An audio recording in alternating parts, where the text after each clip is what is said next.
Several studies have been done on different intervention strategies to increase physical activity. Locke and Latham, 2002, determined that goals are potentially unachievable due to the difficulty of performance. Commitment, or the increase in response effort, is important when setting goals of a higher difficulty. Locke and Latham found that goal setting focuses on attention and increases persistence in the individual to meet their goal. Another important aspect in goal setting is feedback. Feedback can be provided when the individual is underperforming or when they meet their goal. If the individual is underperforming, feedback can likely encourage them to reevaluate and increase their persistence to achieve their goal. Brobst et al. 2002 implemented an intervention of public posting, verbal feedback, and goal setting during soccer practices with 3 high school soccer players to increase performance in 3 different skills. A multiple baseline design was used. After practices, the coaches produced a visible piece of paper with the performance of the soccer players to view. This was their form of public posting. The results further show generalization from practices into games as the players continue to perform at mastery criteria. Washington, 2014, used tangible reinforcement to increase the physical activity in adults. This was measured daily using a pedometer. A reversal design was implemented to aid in determining a functional relationship of the intervention. Prize draws were varied, and if the individual met criteria for the day, they were able to pick a prize at random without knowing the monetary value. Prizes ranged from $5 to $120. Baseline data was collected for 1 week in each of the baseline phases, which led to high variability in data. This was noted as a limitation as no stable data was collected before moving to the intervention phase. Valbuena, 2019, also sought to use the idea of monetary reinforcement to increase walking in adults with developmental disabilities. Unlike the previous study mentioned, Washington, reinforcement was provided on a fixed schedule and was not varied in monetary value. This study used a reversal design to determine the effectiveness of the intervention. Valbuena found that there was indeed a functional relationship as both intervention phases showed an increase in physical activity, whereas both baseline phases showed little to no physical activity. Orehek, 2011, hypothesized that goal achievement was related to a positive affect. This study called for the individuals to create a goal in 1 word after being presented with a prompt. Something similar to, what would you like to do for others? These individuals were split into 2 groups, one with competing goals and one without competing goals. This was their control group. The individuals in the competing goals group were also prompted to answer, what would you like to complete today? They then sat in front of a computer screen and selected meaningful words based off of their 1-word goals. Latency was measured in order to determine focus. The group with competing goals scored lower than the group that had no competing goals, therefore showing that commitment to goals can be altered if there are competing objectives.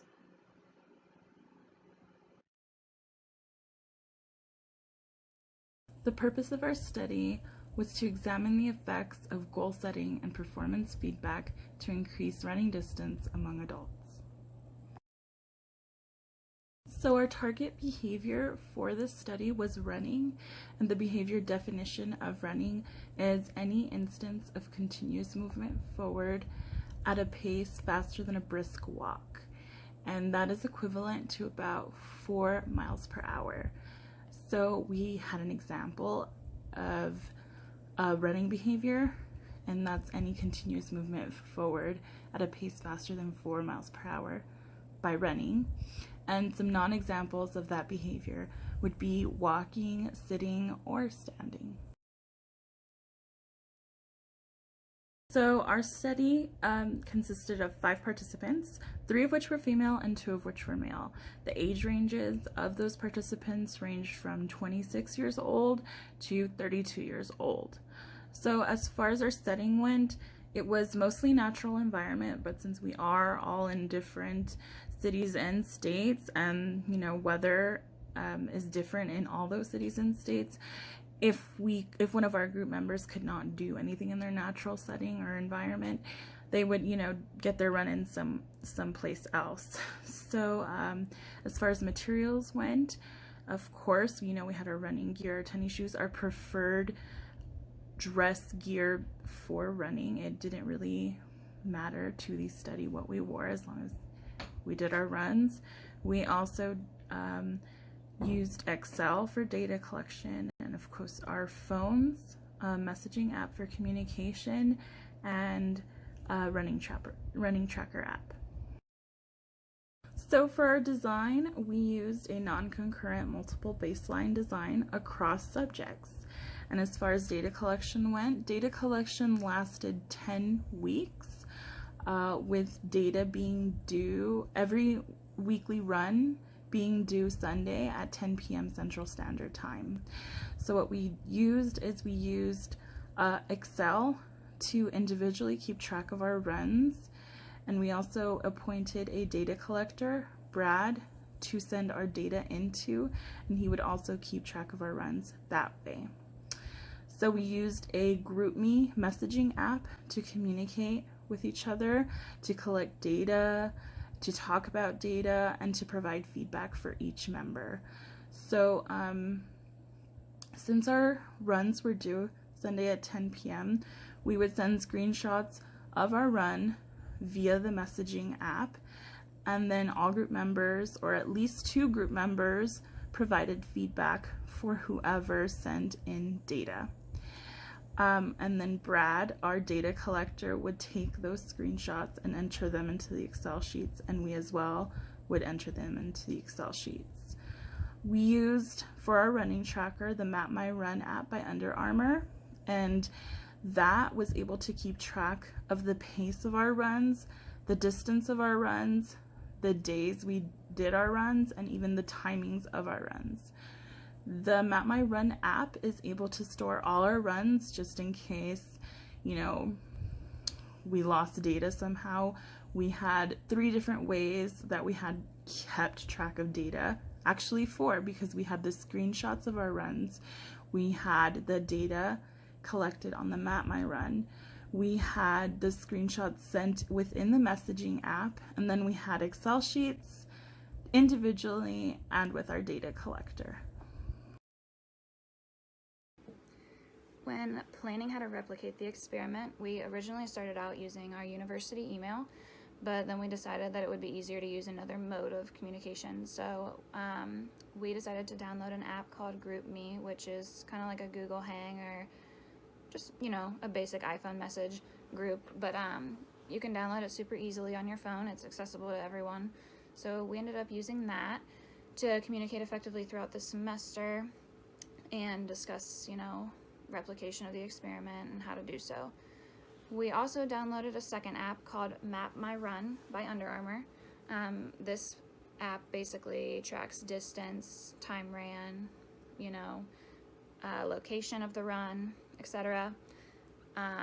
The original experiment did use a Nike band, so we did make a small change in data collection by using this app, but not everybody owned a Nike band or even a Fitbit, so this was a way to make the data more consistent, and it's easily accessible as well. You just download it right off your app store.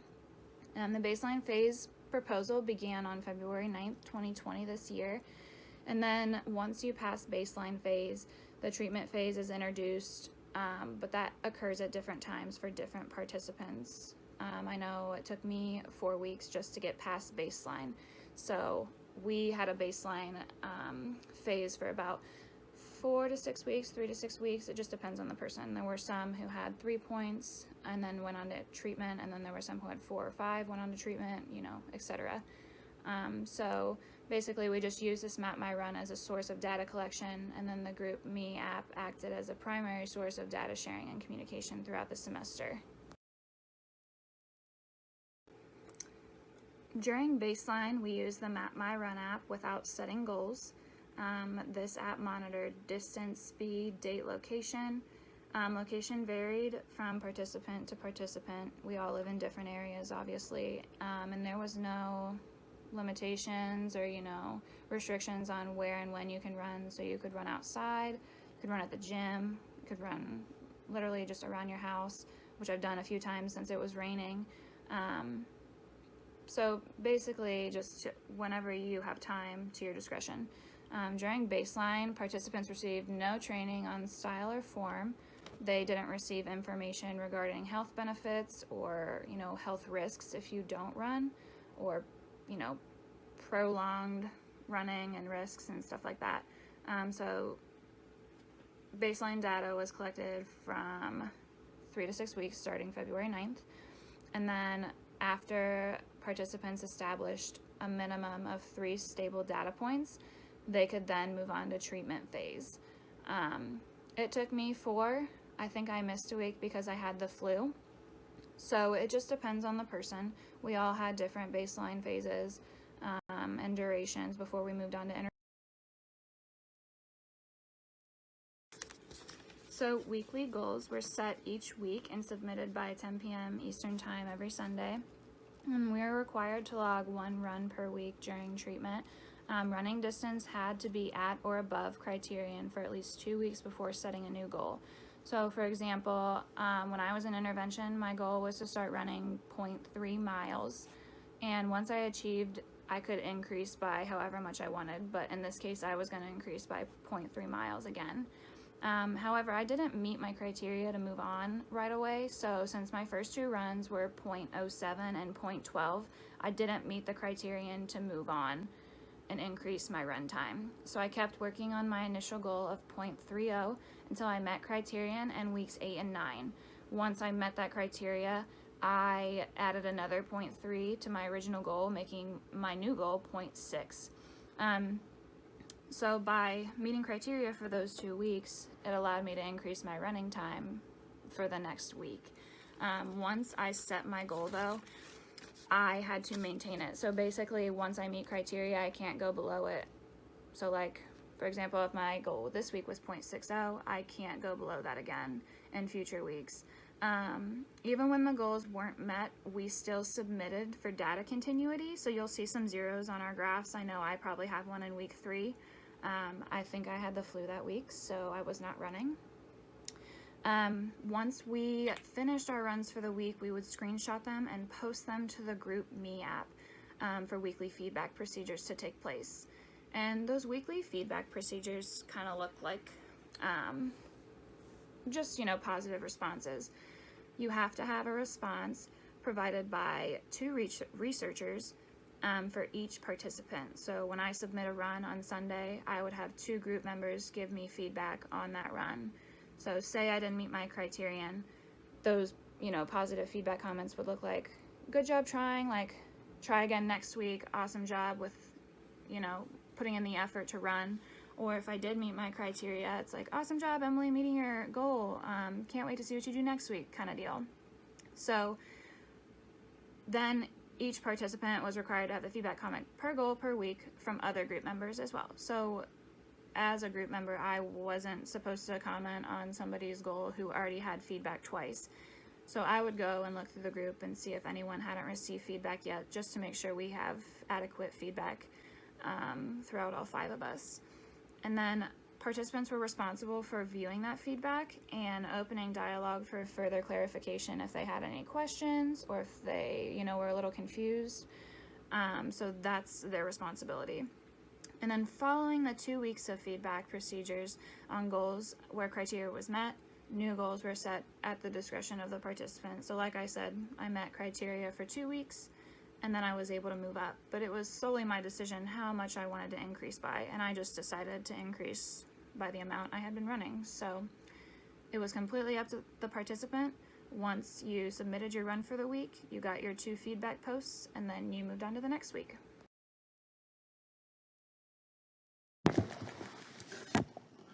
During all phases, each participant measured IOA data by sharing running activity with the group.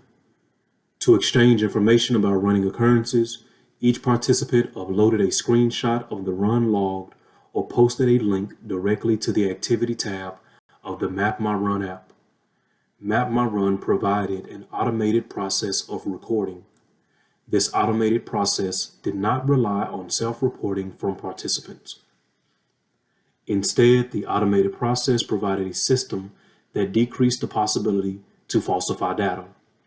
Map My Run provided a permanent product measure in form of total distance ran. IOA was calculated using exact count per interval IOA.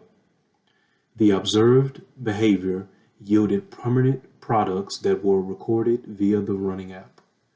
IOA was achieved by taking the percentage of intervals the participants agreed upon.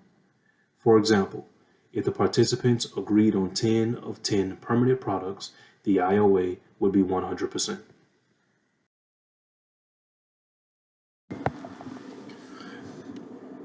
Treatment integrity.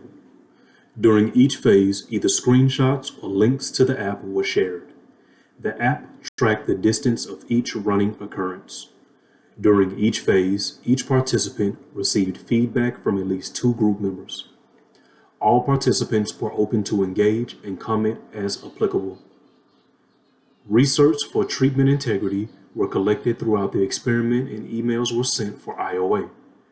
Feedback and goal-setting data was collected from GroupMe. To appropriately assess treatment integrity, the participants discussed in detail how the experiment should be replicated. Additionally, participants engaged in automated permanent product recording to keep from accidentally falsifying data. To establish appropriate treatment fidelity throughout the intervention, the participants broke down the procedural steps and systematically probed to verify the steps are completed with accuracy. The steps are as follows. 1. Participants will be trained and in subsequent steps reminded of research expectations. 2. Participants will complete at least 1 run per week. 3. Weekly run timings will be submitted by participants and received via Map My Run app by research team. 4. Data points will be collected and plotted by research team and overseen by data collector. 5. Research team will review data to determine if participants have met criterion. 6. Researchers will have a minimum of 2 comments per week for goal feedback. 7. If applicable, researchers will receive new goal for participants if criterion has been met for 2 weeks. 8. Operational definitions will be reviewed by research team. 9. Research team will ensure goals are met, weekly materials are prepared, and any other matter will be addressed prior to the start of the next data collection period. 10. Retraining of particular steps will be determined if necessary. Fidelity will be analyzed by an observer during both baseline and intervention phases. Data will be taken at a minimum of 30% of the sessions. This will most likely be 3 to 4 weeks. Each step completed as designed will receive a correct tag.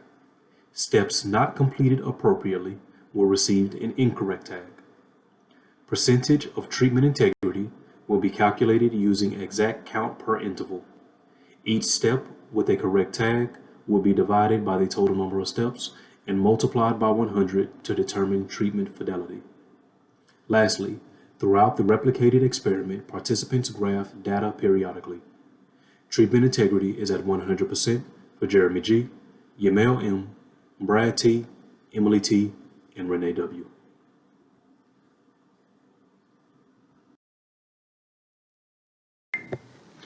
Of my 5 weeks in baseline phase, I recorded 3 runs with an average of 0.15 miles. No running occurred in the final 2 weeks of the baseline phase. During 5 weeks of intervention, I recorded 2 runs with an average of 0.55 miles. I met my goal in 2 of the 5 weeks of intervention phase, recording no running data in the last few weeks. The range of my runs increased between 0.22 miles in baseline phase to 0.57 miles in intervention phase. My personal thoughts were that we successfully replicated the study. Each one of us successfully achieved a goal in the intervention phase. I had fun with this. I had fun when I was able actually to find time to want to run, keyword being want. Although we were replicating the study, due to work, school, and just overall life, like a lot of individuals. Um, I had a lot of days, sometimes even weeks, where I just didn't have the urgency to want to run. Then, when the shelter in place became more severe, I was just unmotivated to leave out of my own home. The shelter in place and just the whole situation affected me with more than just not being able to go outside. I had to let a few of my therapists go. We had to let go of some individuals in the management team, which meaning that I had to pick up more duties on my table. So my days went from 7 and 8 hours to 10, 11 hours, just, to make sure everything was done, just because I tend to be a perfectionist. Overall, the study was fun. I definitely wish I could have done it under better circumstances because I like to run, so it definitely would have been fun to see how much I would have been able to push myself. The behavior contract, I can definitely see how it can lead to success for a lot of people. Overall, the project was fun.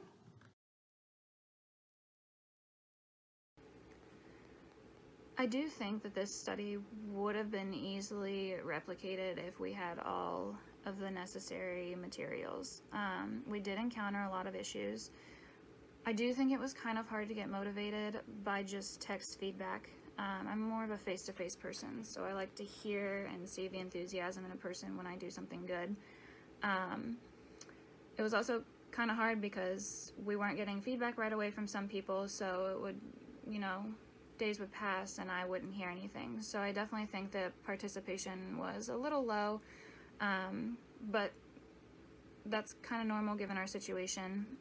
We're doing this, through technology, so I wasn't really surprised about that. I think another thing that made it kind of hard was weather. We did this experiment when we're transitioning into spring, but since I personally live in Ohio, it's almost never warm here until May, so it's really hard to get outside and run when it's like 30 or 40 degrees. So I definitely think there were some things that held us back from successfully replicating this study, but I really do think it all just comes down to environment and materials.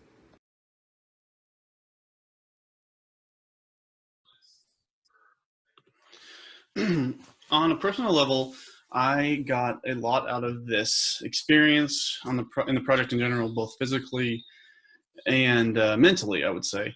Let's review the graph that you see to your left right now. As you can see, the intervention was extremely successful for me. In baseline, I had 3 stable points, all below that 0.5 mile mark, which led me to actually be the first to introduce the intervention in our group. So in the 4th and 5th week, my goal was 0.5 miles, which I beat, as you can see by the dotted line. We've seen an increasing trend, I would say still a low level compared to the rest of the graph. And since there's only 2 data points, we don't see a whole lot of variability. As we graduate through, we see a similar trend between week 6 and 7. There is a decreasing trend, but both points are still above what was a 1 mile goal for me. Each time I set a goal, it was 0.5 or half a mile more than the previous week. So moving on to weeks 8 and 9 with a goal of 1.5 miles, we see a slight increasing trend, a middle level, and again, stable data points. Finally, in my final run, week 10, we see a goal of 2 miles, and my one run just surpassing that. And I can tell you, if I was to run again, it would also be above 2 miles, and I would continue to move on.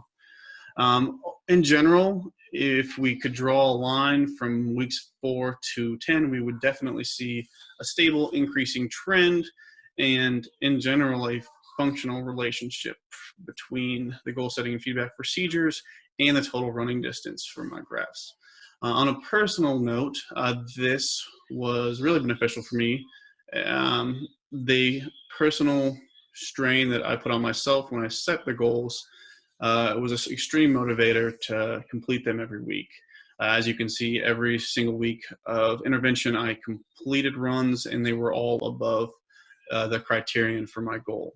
So this self-evaluative measure that we implemented as a group is something that I will continue to use going forward, and something that I think is extremely, extremely beneficial. So thank you.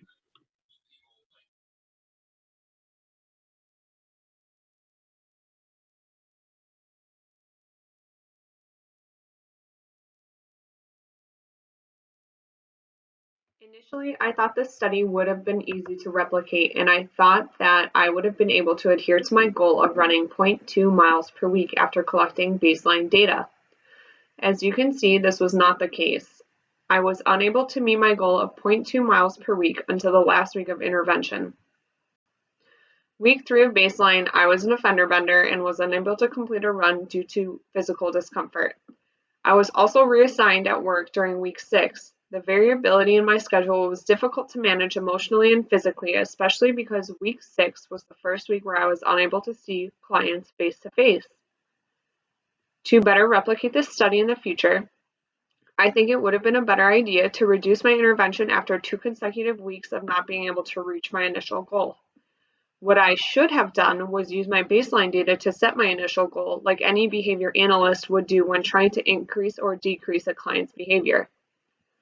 Therefore, I would have had a better chance of increasing my distance every 2 weeks and would have been able to ascertain and reevaluate my ability to complete these runs. So as far as my individual results go, I had a lot of variability in my baseline phase. A lot of my numbers actually stayed at 0, and my stable data points ended up being 0, so which means I didn't get to have a run-in, and there was just a lot of things that happened during that time. Or one week I was sick, one week I lost my phone, so I, couldn't collect my my running data, and so it ended up with just one run recorded for baseline at 1.1 miles, and then the rest being at 0 miles. So once I had 3 stable data points at 0, I was we decided it would be best for me to just enter intervention and create a goal that seemed more attainable for me, because I remember when I was first starting this, I was like, yeah, I'm gonna use this study to go to run 5 miles per week. But life is a little busy sometimes, so I decided to set my goal at 0.3 miles and then slowly work my way up by 0.2 miles. So once I hit my goal, I would increase by 0.2 miles. And since we had to meet criterion for 2 weeks before setting a new goal, it was even more attainable for me.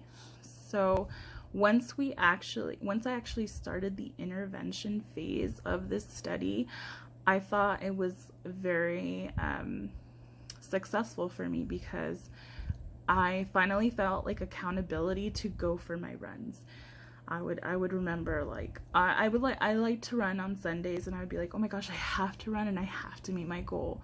So I think that the goal setting really did make me have some accountability, and then actually achieving that goal that I set for myself made me feel proud. I achieved what I set out to achieve. Feedback from my peers was also really great. I felt like it also motivated me to send in my run to my group and be like, hey guys, I did my run, and then have them be like, great job, Yamel. So for me, this study just seemed to be very successful. I think I'm gonna try and do that and continue goal setting for myself and writing things down so I make myself more accountable. And I think this study really helped with that.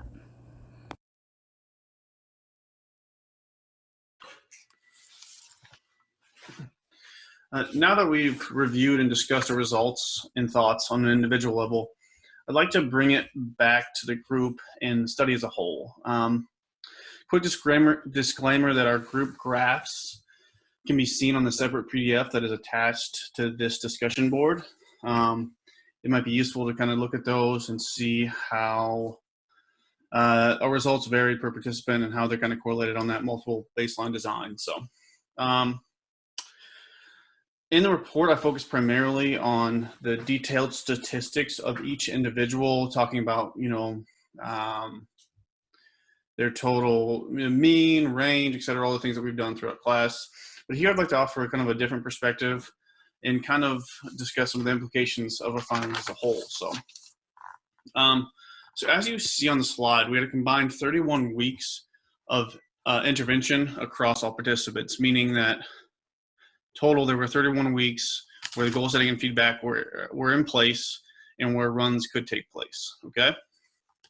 Of these 31, 17 met or surpassed the weekly goal that they had, which was a success rate of just over 50%. Now this tells us that even if a run was taking place during that intervention time, it was only hitting the predetermined criterion about half the time. So something to consider. To further explore this phenomenon, I took a look at the entire study as a whole, looking at all 50 weeks, including baseline, where runs had the potential to take place. And of these weeks, only 32% of them had a zero, or meaning that no run was recorded. So we see that not only was participation a concern throughout, but even when participants were running, they struggled to meet their goals on an average basis. Now, having said that, an inherent problem of looking at statistics as a group like this is that it presupposes these effects apply to every individual, which, as we can see, is not true. My data, for instance, Yamel showed that she had met her goal in all 4 weeks of her intervention phase. So that's something to consider. How you present the data definitely matters. Furthermore, nearly every participant had cited that these procedures, this process, was beneficial to them. So we see kind of this disparity between what we think is effective and what is actually effective, which is an interesting kind of phenomenon that I think should be explored further. So if we can take anything from these data as a whole, it is that, there is that disparity in perceived effect and actual effect, and B, that consistency is a crucial component to studies such as these.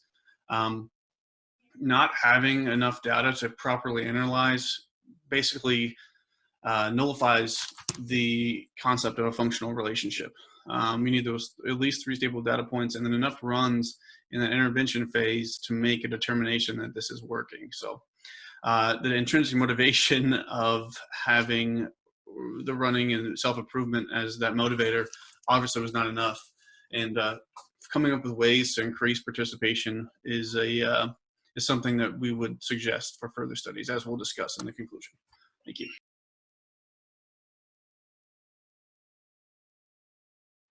Our group, to the best of our ability, attempted to replicate this study. However, we encountered several limitations over the course of the last few weeks. Our study called for running in a naturalistic setting, and when we began in February, the average temperature was 27 degrees. A few of our group members did not log runs, as you'll be able to conclude from our graphs, myself included. When the weather warmed up in the following months, we still found ourselves running in the evenings or mornings when the weather was much cooler. We also encountered several competing goals. When we first started collecting our data, one of our group members was responsible for caring for a family member while another was an offender bender. Our group was also confronted with the effects of COVID-19, and visiting essential businesses like grocery stores took precedent. One group member was reassigned and worked anywhere between first and third shift with high variability in their schedule on a weekly basis. Another limitation in our process to replicate this study was that we did not have a third party to provide face-to-face feedback. We instead modified this aspect, and we were able to provide feedback through the GroupMe app on a weekly basis. The final limitation was the use of a non-concurrent multiple baseline design. Our intervention phases were implemented at delayed intervals, which were determined by the group and based off stable baseline data. The use of the non-concurrent multiple baseline design allowed our group more flexibility to run when it best suited our schedules.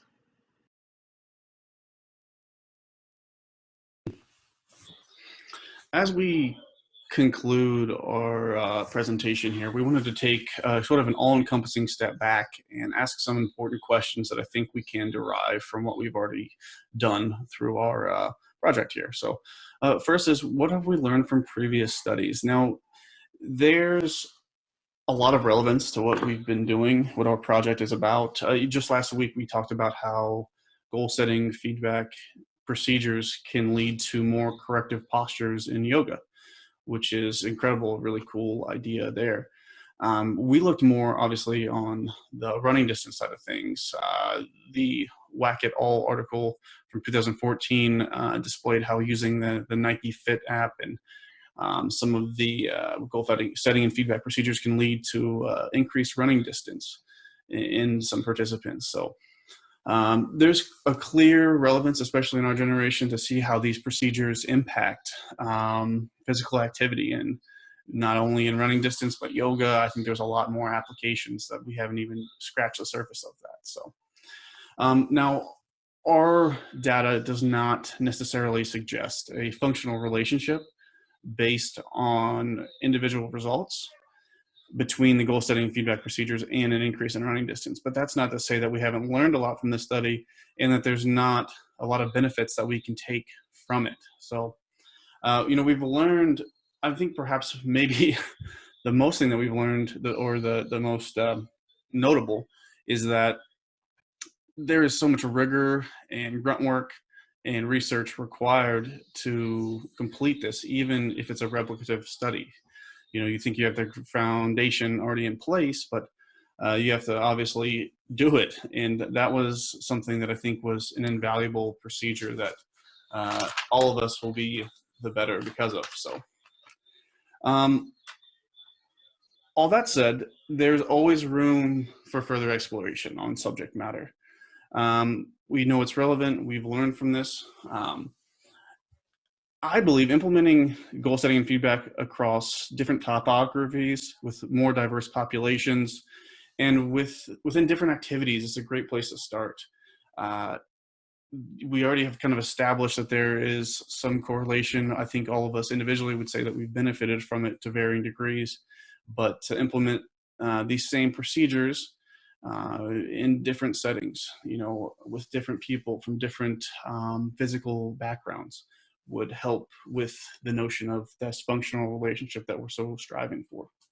I also believe, interestingly, a closer examination of the role technology plays through these procedures could be pivotal of a more holistic comprehension of these ideas. We use the GroupMe and the Map My Run apps, which prove very sufficient. However, we had to obviously communicate remotely. So it begs the question, would our results have varied? Would participation have varied had there been a more direct form of communication? Also, if data was collected with watches, like we saw in the Whack It All article, or by a third party standing there with a pedometer. So there's a lot of different things that can be done, but I think it's important that we continue to study this subject and analyze the impact it has on us going forward. Now, if we could, it's easy to see, hindsight is 2020. If we could redo the study, what would we change and why? There's always a different variable to analyze or new path to take. As I just mentioned, the different topographies, different levels of the behavior. But the thing is, you obviously don't consider these until you've actually done the said work, which is part of why this study was so beneficial to us as a group, is that it gave us kind of got our feet wet to understanding what it takes. Now, as far as what recommendations maybe we would make to someone who wants to replicate our study or someone who wants to explore the study further, I think there are a few takeaways that are important to note here.